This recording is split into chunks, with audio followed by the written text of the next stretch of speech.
There are 8 parts of speech: verb, noun, adjective, adverb, pronoun, interjection, conjunction, preposition. নমস্কার বন্ধুরা, আজকে জানবো গ্রামারের কোনটা জানবো আমরা? Spurs of speech. গ্রামার বা ব্যাকরণে জানবো স্পার্স অফ স্পিচ। ছোট্ট একটু ভিডিও করছি, মাত্র 5 মিনিটের, সবাইকে দেখার একটু অনুরোধ রইল। ভালো করে দেখো, স্পার্স অফ স্পিচ কাকে বলে। স্পার্স অফ স্পিচ হচ্ছে বাক্যের অংশ। এই স্পার্স অফ স্পিচ কয় প্রকার? উত্তর হচ্ছে 8 প্রকার পাবো। এখানে দেখতে পাচ্ছ noun, pronoun, adjective, verb, adverb, preposition, interjection, conjunction. Noun বলতে বিশেষ্য, প্রোনাউন বলতে সর্বনাম, অ্যাডজেক্টিভ বলতে বিশেষণ, ভার্ব বলতে ক্রিয়া, অ্যাডভার্ব বিশেষণের বিশেষণ, প্রিপোজিশন সম্বন্ধসূচক অব্যয়, ইন্টারজেকশন আবেগসূচক অব্যয়, কনজাংশন সংযোজক অব্যয়। আজকে যেটা আলোচনা করব ওদের সেটা হচ্ছে এই অ্যাডজেক্টিভ। তাহলে আমরা স্পার্স অফ স্পিচ কয় প্রকার দেখতে পেলাম? 8 প্রকার, যেটা আমাদের বাক্যের অংশ বলা হয়। এইটা হচ্ছে 8 প্রকার। একটা সম্পূর্ণ বাক্য তৈরি হতে আমাদের সম্পূর্ণ অংশ সময় লাগে, যেটা এই 8টি অংশ আমাদের কাজে লাগবে। এবার হচ্ছে যে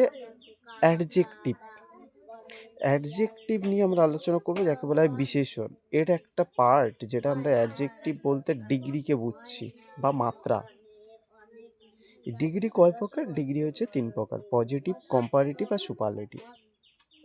পজিটিভ, এটা চিনবো কি করে? প্রথমে আমাদের দেখতে হবে অ্যাজ থাকবে, একটা মাঝখানে একটা কোনো একটা শব্দ থাকবে, যেটা হচ্ছে ডিগ্রি ফর্ম বা অ্যাডজেক্টিভ ফর্ম বলছে, আর শেষে আরও একটা অ্যাজ থাকবে। এই অ্যাজের বদলে আবার শো থাকতে পারে। পরে হচ্ছে কম্পারেটিভ।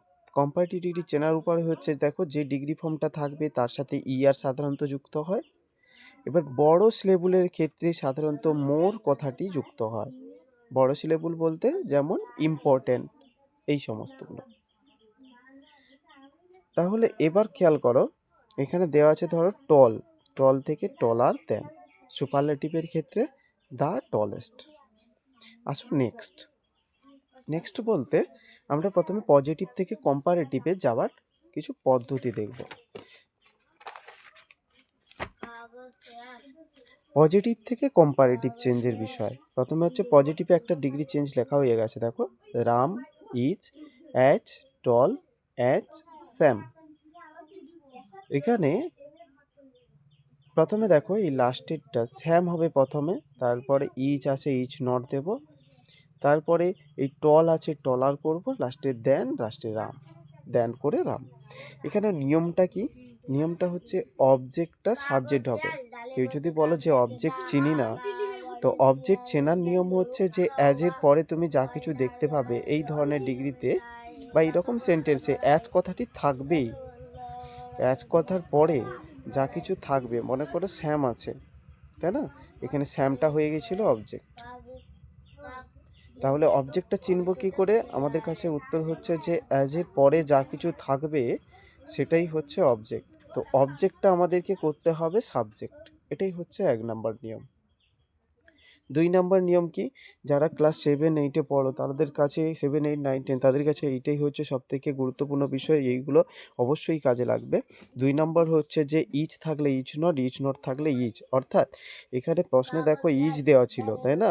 রামের পরে ইজ লেখা ছিল। এইটা থেকে উত্তর করার সময় আমরা করেছি ইজ নট।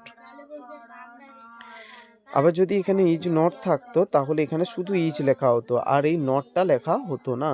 সেই জন্য এখানে লেখা আছে, দেখো, ইজ থেকে ইজ নট। তাহলে ইজ নট থাকলে ইজ হবে। 3 নম্বর নিয়ম কি? ডিগ্রি ফর্ম চেঞ্জ হবে। ডিগ্রি ফর্ম বলতে এখানে টল ছিল, এই টল থেকে টলার, অর্থাৎ এটাই অ্যাডজেক্টিভ ফর্ম। মেন হচ্ছে অ্যাডজেক্টিভ নিয়ে আমরা যে আলোচনা করছি, অবজেক্টিভ মানেই হচ্ছে বিশেষণ। তো এখানে এটাই হচ্ছে বিশেষণ। বুঝে গেল? এটা হচ্ছে বিশেষণ। এরপরে দেখো, তাহলে এটা গেল। এবার হচ্ছে দেন বসবে। টলার ছিল, এবার দেন বসবে। তারপরে নেক্সট হচ্ছে যে তোমার সাবজেক্টটা অবজেক্ট হবে। এখানে সাবজেক্ট কি? সাবজেক্ট, প্রথম কথা হচ্ছে আমরা সাবজেক্ট চিনব কি করে? এই যে ইজ লেখা আছে, ইজ আর এম যাই থাকুক না কেন ঠিক তার পরে হচ্ছে আগে হচ্ছে সাবজেক্ট থাকে। এখানে ইজটা হচ্ছে ভার্ব বা ক্রিয়া, এর আগে হচ্ছে সাবজেক্ট আছে। সাবজেক্ট বলতে এখানে রাম হচ্ছে সাবজেক্ট, এই রামটাই হয়ে গেল এখানে অবজেক্ট, সেই জন্য লেখা আছে সাবজেক্টটা অবজেক্ট হবে। একদম সিম্পল নিয়ম। সেম নিয়মে আরও দেখো নিচের দিকে একটা উদাহরণ দেওয়া আছে এখানে, Gopal is not as long as Ram. যদি এই রকম প্রশ্নটা পড়ে তখন আমরা কি করব, এই যে প্রথম নিয়ম কি, নিয়মের দিকে তাকাবো, নিয়মটা সবাই লিখে রাখবে, দেখবে তোমাদের প্রচুর কাজে লাগবে। অবজেক্টটা সাবজেক্ট হবে। বিভিন্ন কম্পিটিটিভ এক্সাম অর্থাৎ প্রতিযোগিতামূলক পরীক্ষায় এটাও পড়ে, ট্যালেন্ট সার্চ থেকে শুরু করে রাজ্য সরকার হোক কেন্দ্রীয় সরকারের সমস্ত ট্যালেন্ট সার্চ পরীক্ষা বা বিভিন্ন পরীক্ষাগুলো এগুলো কাজে লাগে। তো প্রথম নিয়মটা কি না, অবজেক্টটা সাবজেক্ট হবে। এখানে অবজেক্ট বলতে এখানে রামটা অবজেক্ট, এখানে হয়ে গেল সাবজেক্ট। দ্বিতীয় নিয়ম কি, ইজ থাকলে ইজ নট, আর ইজ নট থাকলে ইজ। তো এখানে দেখতে পেলাম ইজ আছে, তাহলে এখানে ইজ নট আছে, তাহলে এখানে হয়ে যাবে ইজ। এবার 3 নম্বর নিয়ম হচ্ছে ডিগ্রি ফর্ম চেঞ্জ হবে, তাহলে ডিগ্রি ফর্ম হচ্ছে লং ছিল, একে করা হয়েছে লঙ্গার। এরপর হচ্ছে দেন হবে, তাহলে দেন দেওয়া হয়েছে। 5 নম্বরে হচ্ছে সাবজেক্টটা অবজেক্ট হবে। প্রশ্ন হয়েছিল যে সাবজেক্ট চিনব কী করে। সাবজেক্ট চেনার নিয়ম হচ্ছে যে ইজের আগে যা কিছু থাকবে, এম ইজ আরের মধ্যে বা ভার্বের আগে, এগুলো তো ভার্ব মানে ক্রিয়া, এর ঠিক আগে যা কিছু থাকবে সেটাই হয়ে যায় আমার সাবজেক্ট। এই সাবজেক্টটাকে টেনে একদম নিচে বসাও। তুমি এটার উদাহরণ দেখো সেম। ঠিক তারপরে আরও একটা উদাহরণ বলি, এখানে দেখো লায়ন দেওয়া আছে, lion is as big as elephant. এইটা থেকে কিভাবে চেঞ্জ করব, অন্যভাবে দেখো, অবজেক্টটা সাবজেক্ট হবে। অবজেক্ট কোনটা, প্রথম কথা এটাই অবজেক্ট কি, অবজেক্ট হচ্ছে যে এই যে অ্যাজের পরে যেই শব্দটা দেখতে পাচ্ছ তোমরা, এলিফ্যান্ট আছে, এলিফ্যান্টটাকে এখানে নামা।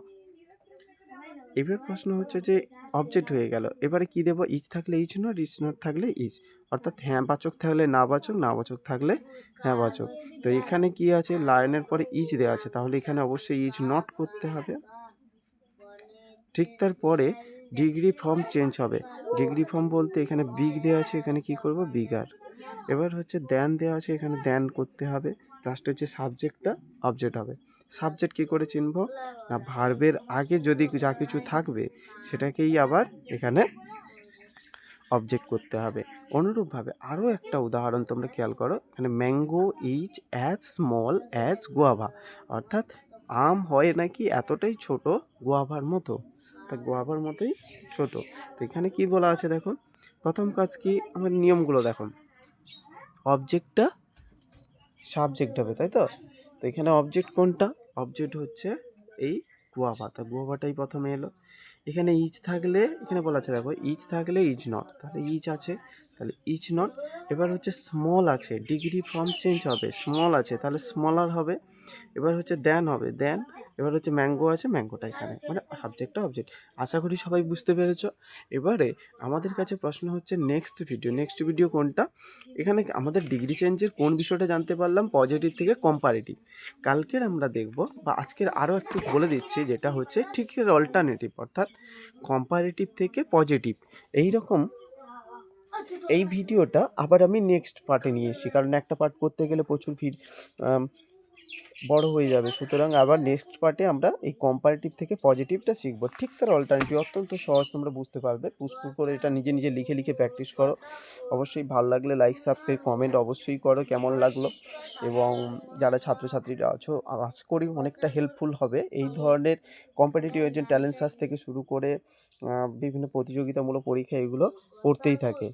তো আজকের পর্যন্ত এই পর্যন্তই, থ্যাংক ইউ।